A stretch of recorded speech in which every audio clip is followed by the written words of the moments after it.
Our next session is called Body and Soul. The body and indeed the soul are often a writer's greatest muses. The next session is a discussion with writers whose work highlights this. We have with us Riya Mukherjee, who is the author of The Body Myth and was shortlisted for the Tata Lit Life First Book Award 2019. She co-founded Bangalore Writers Workshop in 2012 and currently runs Write Leela Write, a design and content laboratory in Bangalore. Thanks for joining us, Riya. Thank you. We also have with us Vasudhendra, who's an author in Kannada language known for his short stories and novels. He started his own publication house called Chanda Pustaka, through which he encourages many upcoming writers of Kannada.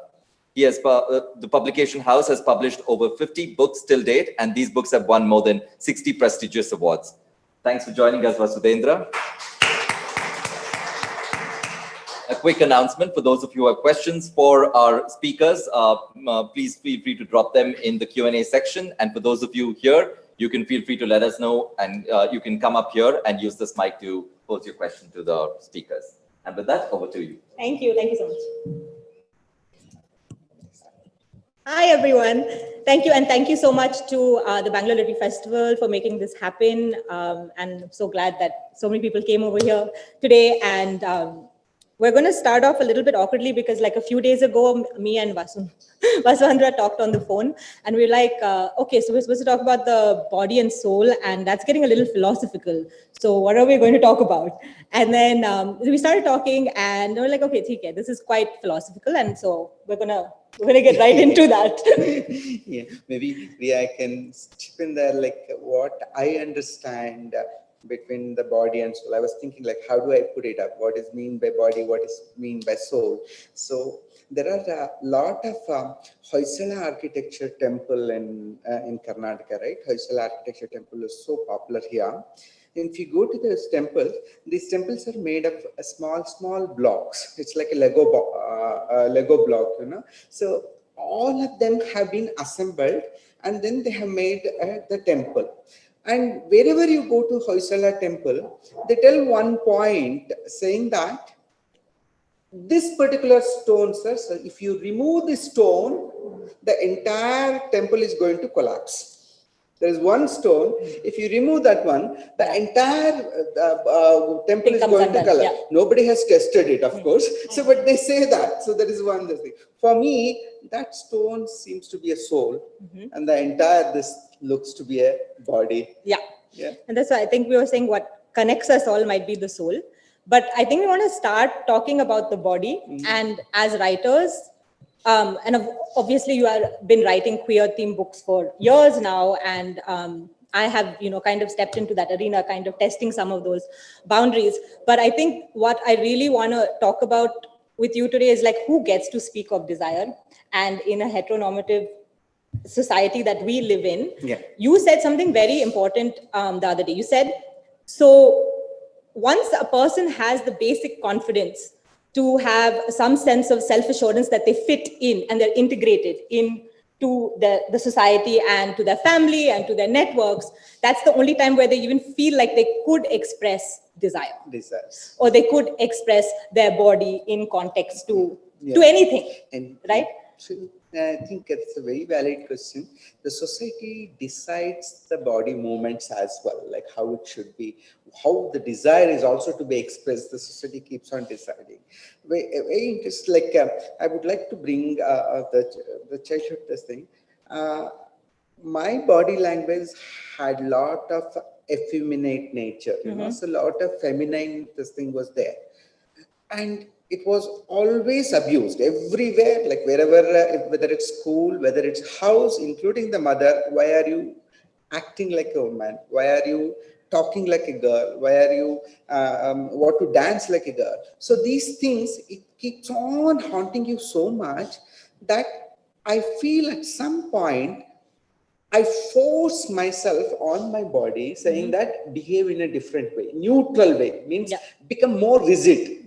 It's like you become more rigid, then nobody will talk to you. So nobody will complain. Notice you. Nobody will notice you. So this is a kind of a thing. So which I felt now after this, so many years after coming out and I said such a bad thing it was. Yeah. I should behave, the body should behave in automatic way, whatever it feels is convenient. Yeah. The body movement has to be, without your knowledge, it has to move. Yeah. Whether it is effeminate or it is a masculine, so it's immaterial, it should move. But the society forces you to behave in a particular way, and you will not, you cannot cross over that at the young age. Young age is a Absolutely. very difficult thing. But And that carries over into your adulthood. Yeah, Because so like I was saying that as, and I'm sure a lot of women will relate to this, is that my body posture when I'm walking on the roads is always covering somehow, like my chest is covered, or somehow like my back is this. Even though I'm much more confident today, still, it's still, there is some rigidity in the body from being trained, because that your chest is objectified in a certain way. And you were saying that as a young age, because it's abnormal for you to look at a man in a sexual way or with desire, your eyes were restricted. very much restricted. In fact, I used to restrict myself not to see a good-looking boy. You know, like it's like someone will comment, someone will object you, and that is one part. And second part is artificially start looking at a girl and say she's so beautiful, which is absolutely not correct. So it's not at all correct, and you want to act. That's why most of the time I say the gay man is the best actor, or of course all LGBT people. They've always acted in their life to convince others. Okay, so that kind of those things, the desires, who has to express and who should not express is well defined. I feel sometimes it's the stereotypes are so high. Maybe I would like to highlight Muthu Palani here actually. So I'm very haunted by that Muthu Palani. Muthu Palani is a courtesan in Tanjavur in 1739 to 1760. So that's the period, mid 18th century. So Muthu Palani wrote a book called Radhika Santwana. So in Telugu, at that time Telugu was more popular even in Tamil Nadu. So most of the people used to write books in Telugu. So Muthu Palani wrote this book called Radhika Santvanam. The subject of the book is she wants to express what is the desire of a woman in sex. What all her body movements will be, what she likes, what she doesn't like.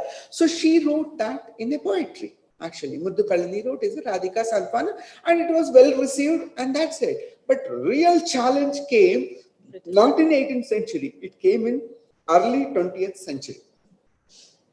Bengaluru Nagaratnamma, another courtesan, so Devadasi. So Bengaluru Nagaratnamma saw that book, and it was not in publishing, so means it was not well circulated among the readers. She said there is a need for re-editing and publishing this book, Radhika Santwana. Okay, so she's being a Kannada person. Bengaluru Ragnathamma is from Nanjangoodu. So being a Kannada person, she learned Telugu because Telugu is very important for the Carnatic classical music. And now she edited that book, Telugu book, and published. When it was published, people made hue and cry about that book, saying that it has to be banned. A woman cannot express the body desires. That was the idea. And British, without knowledge, they banned, not only just banning, even they put him in jail. The publisher was sent to jail, along with his 6 books being banned. Such a chaos they created. And later on, somehow they got an idea that it should be translated to English, and we have to check whether it is really that vulgar to see. And they got it translated from a Britisher to English, and then they realized, no, it's not vulgar at all. It's a beautiful poetry, what she has written in 18th century. So, but already people had changed. That means women should not express her desire, body desires. You know, Absolutely, it haunts me, the kind of a situation Muthu Palani and as well as Bengaluru Nagaratnamma would have faced. Absolutely. And it's like a chain reaction. Like we are saying that because we are in a society where you have to play such rigid roles, right? So you're the husband, you're the wife. Yeah. Right. So in that context, you're allowed to express certain desires depending on intersections of class and caste and locality and all of this. But so, like you said, like in the LGBT community, there's so many, in a place like India, especially in smaller towns and villages, marriage is not an option. Yeah. It's not an option. It's something that has to, I mean, even in the cities, you see the amount of pressure. So that's not an option.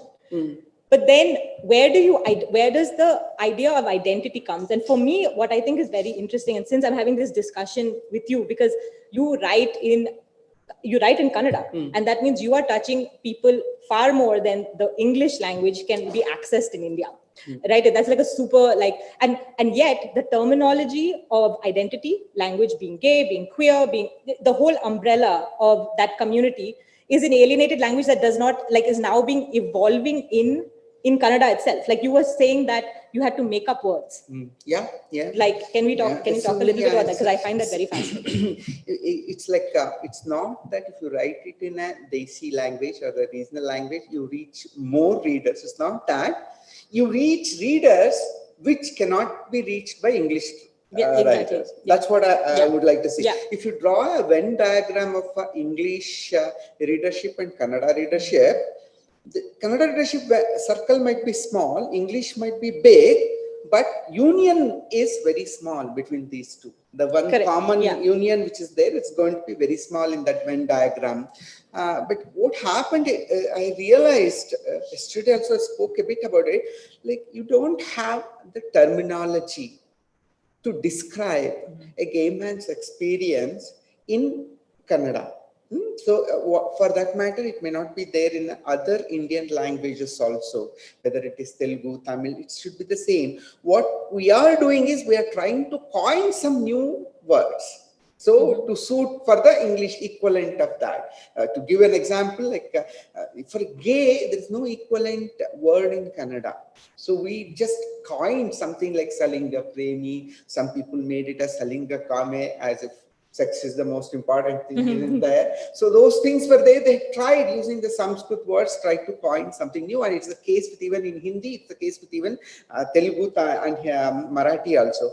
But what exactly is, other than that, there's so many things which are, words are there on this thing, whether it is like a top or bottom or you take anything. Exactly. You don't have that terminology. So I was wondering why there is no terminology for that is mainly because society never spoke about that. When you want to speak, when you want to bring that in your discussion, normal day-to-day life chats, then there will be words. Automatically words gets created. But when you are suppressed it and you have put it under the carpet, there's no question of having a terminology associated with that sexuality. That won't happen with the transgender. You have to observe that. In India and Canada, for the trans community, you have a lot of words.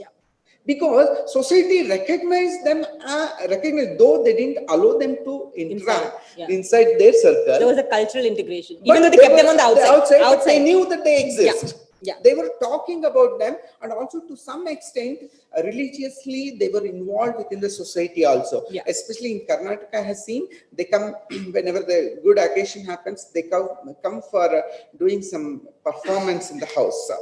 I've forgotten what is that performance name. They come and do some small performance and they go. And there is a culture associated with it. So they have all the terminology, but it's not the case with the gay or lesbian, both say, or asexual. Absolutely no one is aware of it. What is that exactly? Including the LGBT community, many of us don't know what asexual is, how does it really works, and what is the...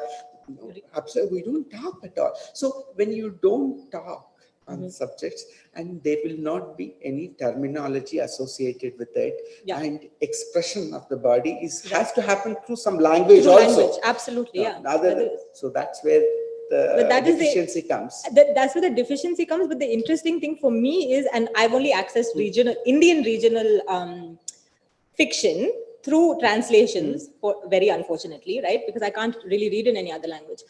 But the themes that they've been working with, and you were talking about some very strange things in the 1930s. We'll talk about that. But they have been talking about women desire, deviant sexual behavior, affairs, all these pulp, what you would consider pulp fiction.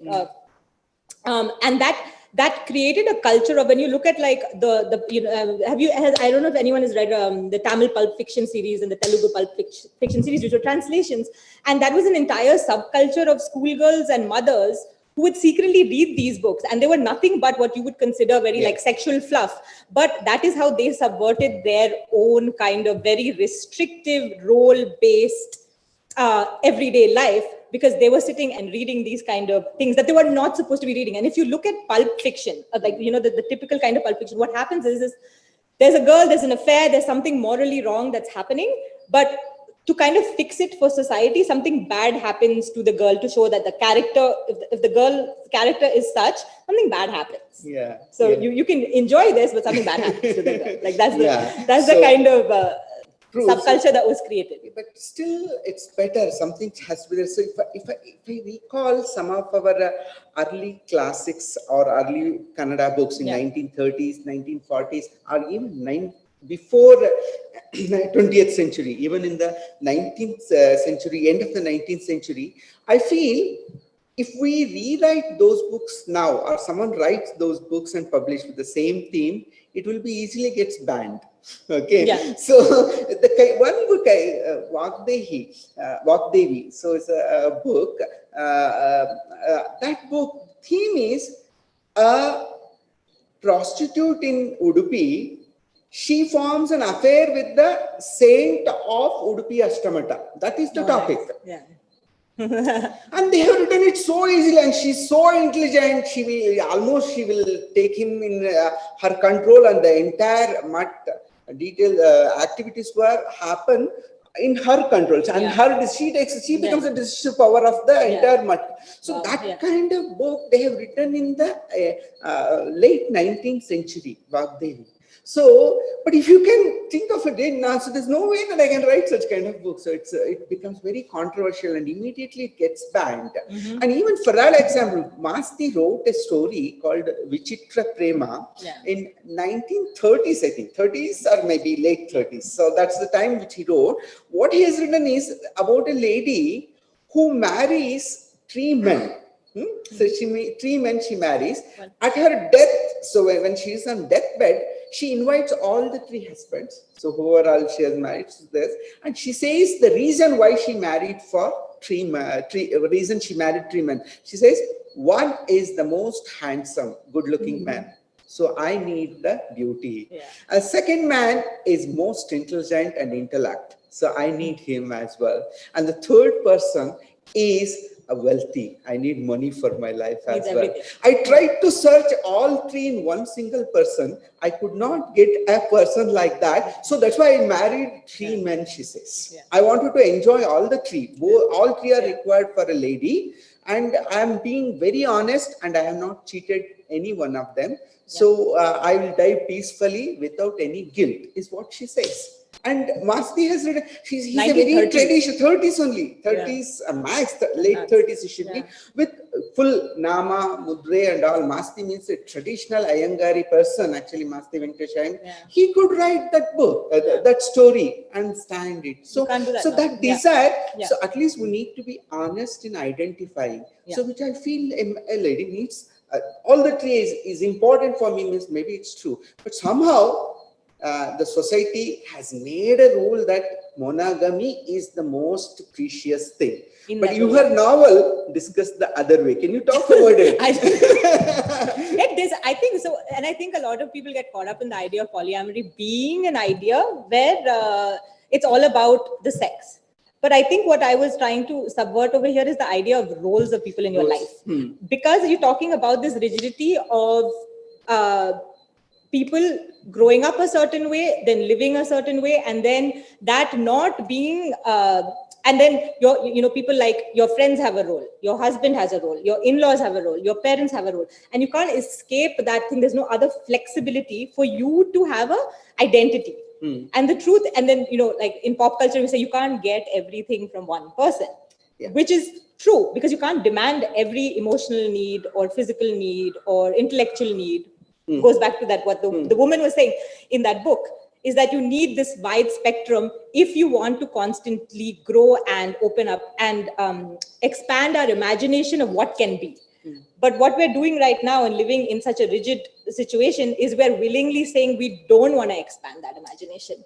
We want to stay in that because it's safer, it's easier. it feels more comfortable, Yeah. right? And then within that, we're not understanding the kind of chain reaction we're creating in limiting imagination, limiting desire, limiting, and I mean, for me, the fundamental word is imagination. Imagination. Because we're saying we're living in a country where everybody, no matter what your sexuality or what you understand of your gender is being shoved into the ideal idea that you have to be married in a certain way, live a certain way. And what happens, and then we've got patriarchy on top of that. So like you were saying, when a gay man in India marries a woman, not only is his identity and idea of having an identity is crushed, right? It goes down to the underbelly. There's another reality that he has to live, which he can't bring into this reality. Yeah. And in this reality, the woman can't express her desire, and she's going to think that something's wrong with her. Yeah. The gay marriage, especially the gay man marrying a woman, a straight woman, a heterosexual woman, the sufferer is the woman. It's not the gay man. So though we look like, oh God, he got married and he's in trouble. No, the sufferer is that what happens, most of the gay marriages which I have seen means, gay marriage means don't take it, a gay man marrying and the gay man. I'm talking about a gay man marrying a heterosexual woman because of the societal pressure. So what happens is, this guy will wait for 1 month, 2 months, 3 months max, and starts looking for affairs outside. He starts continuing his normal lifestyle of a gay man's lifestyle, and he hides everything from the family. But what happens is, the woman actually is who she is that she cannot do in this societal system, the kind of a system which we have in this society. It's not very easy for her to go out and have the similar kind of a life, so that she's become so sufferer. And also there's one more thing which happens is when you are very young, so in early 20s, this thing, when you get married, the libido is so high, immaterial of whether it's a man or woman. So generally chances of you having sex is easy. So you succeed in having sex with the lady, and somehow a boy is born or a girl is born, kid is born. If a kid is born, you over. The girl loses her power totally to say that he's not up to the man, or he's not a man. She can't say like that you're a at child. all. Because you have a child. Over. That's the end of it. As if that's the only final aim of the marriage system. So that she finds it difficult. Recently, I'm a counselor. I do a lot of counseling, especially for the gay men. Recently, I met a couple of similar problem. Okay, the case was very challenging. They're already 45 or maybe nearing to 50. So they were nearing to 50. Now they have a baby, and she's around 12 years or 13 years, the girl, and the mother is asking for a divorce now at the age of 47 and 48. Okay, so this person says, we have completed the life till now. At Till this 40, age, why do you want to go? And she's not financially sustainable herself. I am providing all the financial support, and she agrees that I cannot find a nice person, better person than him. He's such a nice person. Absolutely, he has done everything. But my problem is, this girl is becoming a teen. She's getting into the teen now, 13, 14. She will very soon come to know that I didn't had a good sexual life in my marriage. Okay, and she will start thinking about me as I'm the most coward person who didn't had courage to come out of the marriage when I'm not happy in the marriage system. I don't want her to look at me as a coward. So to just make sure that I'm moving out of the relationship. So I want to take divorce at this 48 years. I'll do something and I'll survive. I don't know whether I'll marry someone or not. That's also not possible. But divorce is important. Though he's a very nice person, extremely good person, but I want to take divorce and prove that I am not coward. I am quite courageous as far as the desires are concerned. I found it very interesting. Very, very interesting. So those things are hidden and suppressed. But it's happening. Yeah, it happens. But so when you are writing, and you're writing books that are reaching, like you said, the very different intersections of audiences that we're writing about these themes. And yet there is a certain way of people who read your books literally can find that reality, that resonance, that reality, that this is me. It's so important to find yourself in a book, right? Because especially when we're reading, we come from a place where we're reading a lot of English books, and everything is so colonized in the idea of what we're supposed to imagine the world to be, because we read those things. And it's only of late that the publishing industry, even in the USA, even in Europe, is saying that, okay, other people from other races, other subcultures, other, mixed races need to see positive representations and realistic representations of themselves. And now you're doing that in a space where you're talking about cities and towns where people cannot be really upfront about their appreciation. They can't be public. Yeah. They can't be public with it. Because you're talking about, then that's what you are expanding upon. You're expanding upon the secrecy of this life, which is a very powerful and emotional thing. It's actually a very powerful thing. Yeah. Like you're communicating to people who cannot publicly say something. Yeah, it's see, when I'm a voracious reader in Kannada. In my childhood, I read quite a lot of books, and later also. But I had, till my engineering final year, I had not read anything which is a reference of a gay man. It wasn't there. But only once in some magazine, I read a gay man joke. Actually, it was just a joke, vulgar joke, and demeaning a gay man. But I was very happy. Wow. Yeah. See, they were very ugly. They were looking at the gay man. Yeah. They were making fun of the gay man. Yeah. But I was so happy. That there I is a gay read that book at least 100 times. That same joke, I kept on reading for 100 times because someone has spoken about me. That itself was enough. Okay. So that kind of, you want to see your personality in the characters which are there in the literature, whether it's literature or film or anything for that matter, you want to see yourself. If it is not there, it is not related to me. It's easily we can tell, right? So when I really wrote Mohan Swami in support of a gay man, in celebrating the gay man's lifestyle itself, when I started wrote, and Kannada readers found it very interesting, especially the gay man. I tell you, I've received calls from across Karnataka and nooks and corners of Karnataka just for writing the story of a gay man. It was actually my semi-autobiography. It's my semi-autobiography, but they all said it is my story. Yeah. It is my lesson. So people came home as well. Many of them came to my home and they spoke and they talked about their life and they went back. So that kind of, when they see which has not been written, has been expressed for the first time, I think there will be a joy. There will be so that has to happen actually. But what I see is, though we talk about body and soul, something I have observed, one more thing which will come to soul mostly. I was in love with a boy actually. So that boy had this earlobe deformed. Means it was very ugly. Okay, but it was very ugly. But when I was in love with him, that used to look so beautiful. Even that deformed ear, means it was so bad actually. It used to look very beautiful for me. I feel I used to like that actually. So I mean to say, when we move to the stage of from pure body to the love or the affection, maybe the structure of the body becomes immaterial at one stage. Correct. You start liking even the ugly structures of the body also, you start liking it. Maybe that is the phase which is expected from from a relationship, most probably. Absolutely.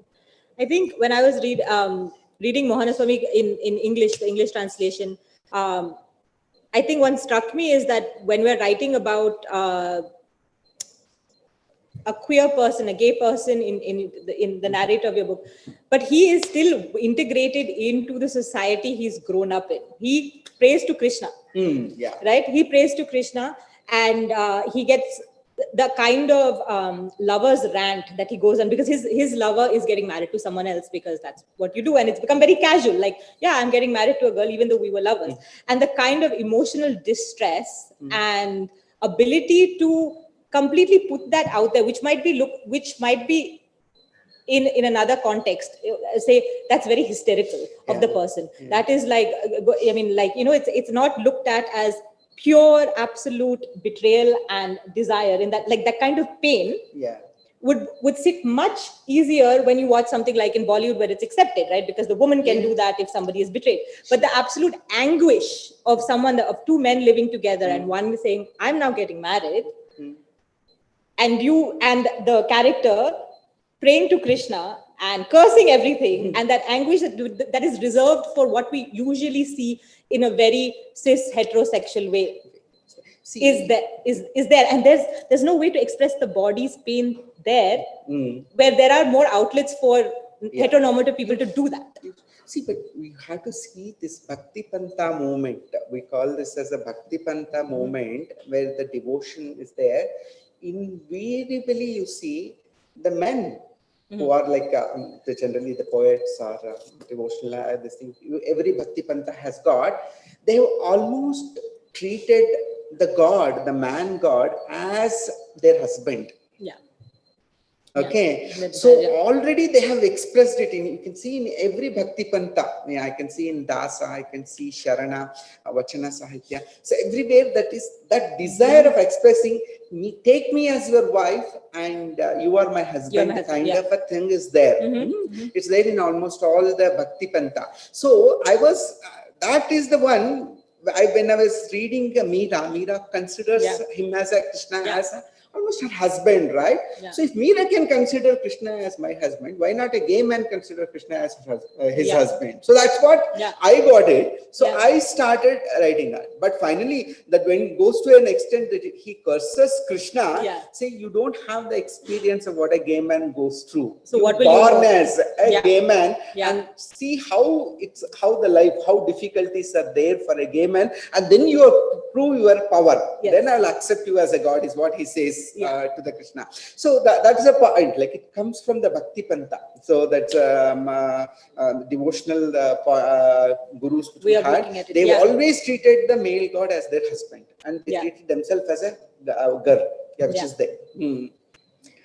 No, that it's just that it is, for me, really what strikes me about that is the certain kind of anguish and how there's no real outlet for it. In a publicly sanctioned way. If you don't have outlet, you'll find out an outlet in another form. In another form, right? Either it while talking to the god, or putting poetry, or writing something which is hidden, something which will be hidden, but you still start writing all that. But what the question which I would really like to ask you is on the this is always a challenge, because the master story I bought now, this whether really a man, a human being, is he a polygamous or is a monogamous? What is it actually? Are we forcing him to be monogamous, or is really a polygamous, or is it a mindset? I think it's a mindset. I think it's really, I think we've limited ourselves by rules. I think it can be anything, but we're mostly, when we say monogamy, you're not talking about monogamy, you're talking about a certain infrastructure. How are we doing on time? Now we need to open up for the question.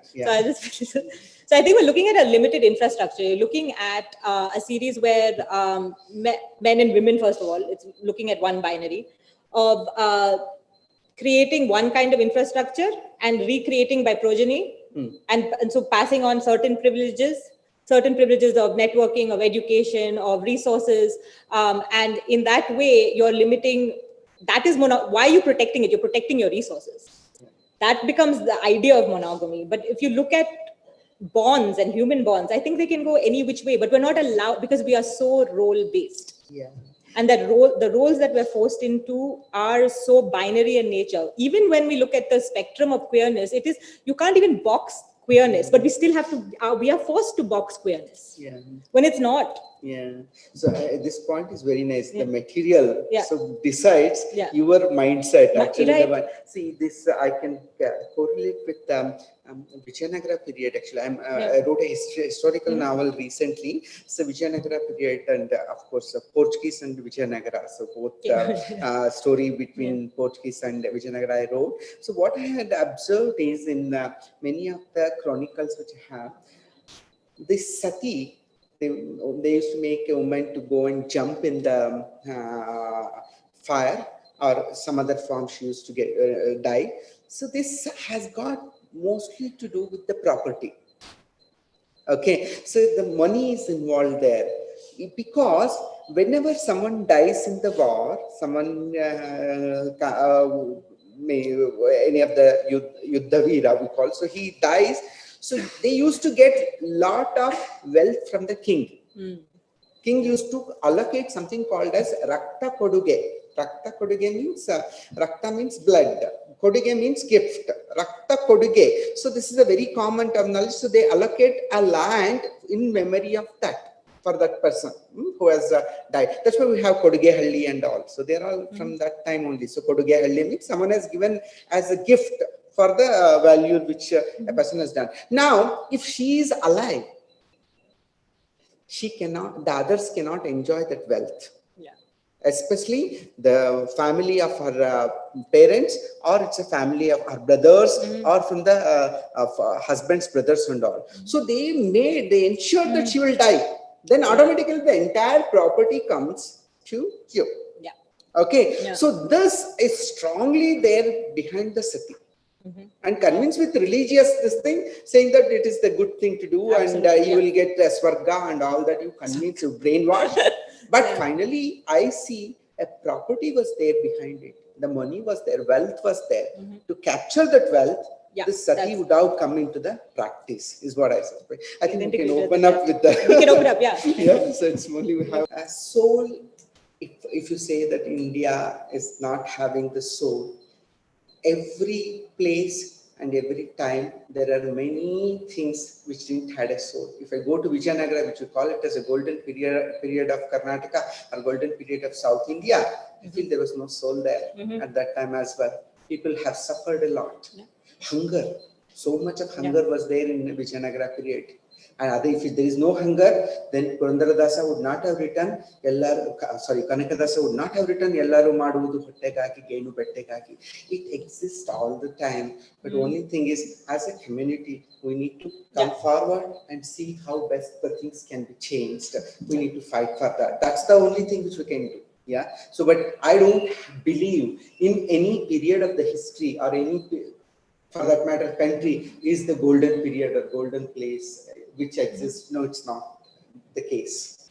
I think it exists in a lot. I was just having this conversation with my friends last night, is that there are a lot of stories that of what we say of these communities and of different kinds of resistance which are not in our narratives.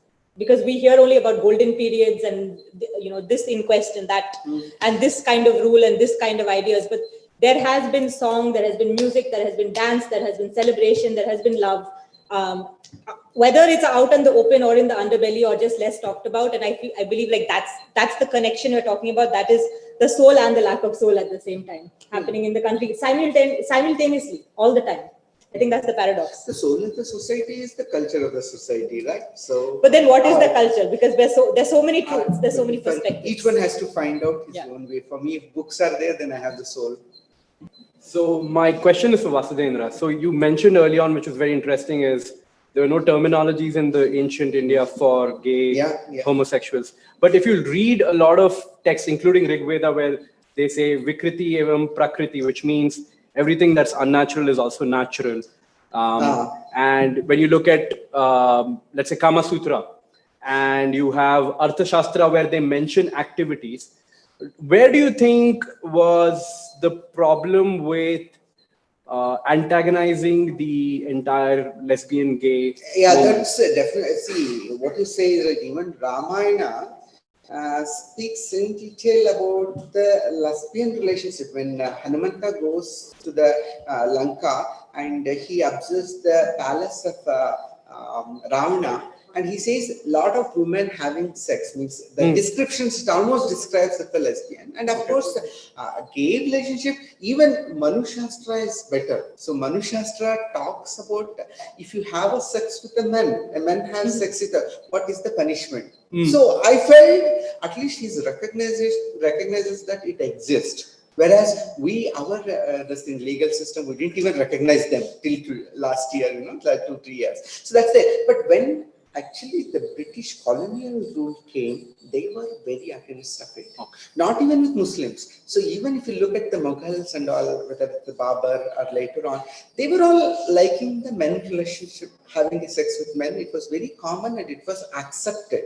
Even for that, Malik Kafur himself is the example, Alauddin Khilji and Malik Kafur relation. So that itself shows that it was well accepted within the society. But later when this Europeans came to India, they were dead against of it. So that is the time I feel people stopped talking about it. They considered all those as vulgar actually. So especially Catholics religion was not allowing that to do anything to talk about it. So that could be the reason. But still I'm not a very good historian. So you need to really ask a person who has got a good knowledge on the history. Thank you. Thanks. Hi, thanks for talking about this subject. My question is, I mean, maybe both of you can munch on it for a while. We are living in a very post-colonial society where we are trying to break away from English and understanding English terms. Like you were saying, equating Kannada terms like Samalangikate for same-sex relationships. But then how would you say queerness in a regional way and in a way that is not equalizing or making, what's the word? Similar word, but it's not the correct meaning kind of a thing. So like, is there a way you guys can think of similar synonyms for queerness in regional languages or in the languages that you are familiar with?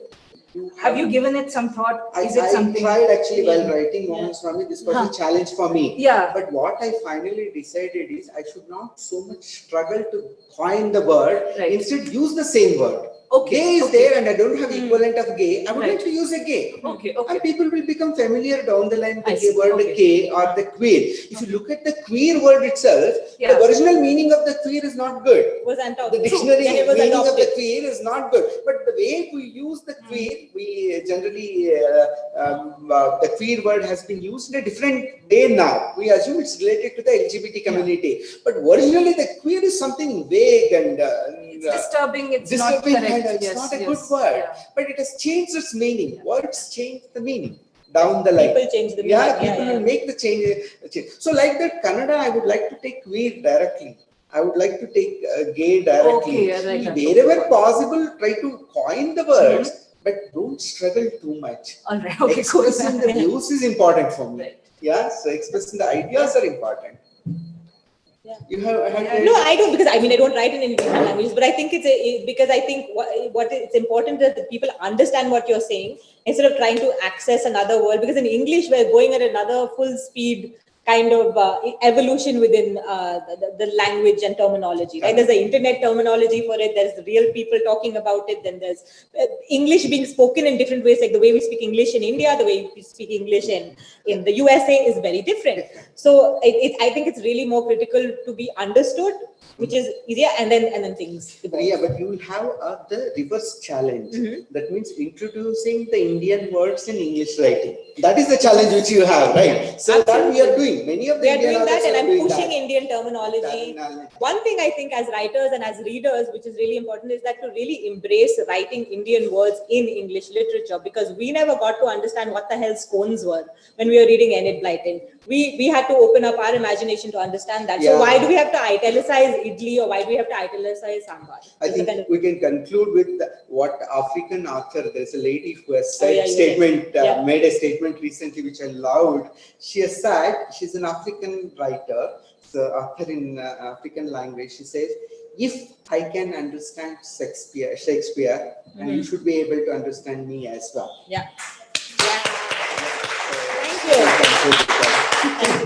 Excellent. Thank you so much for that. Thank you, Vasudendra. Thank you, Ria. It's been a fantastic session, as you can see.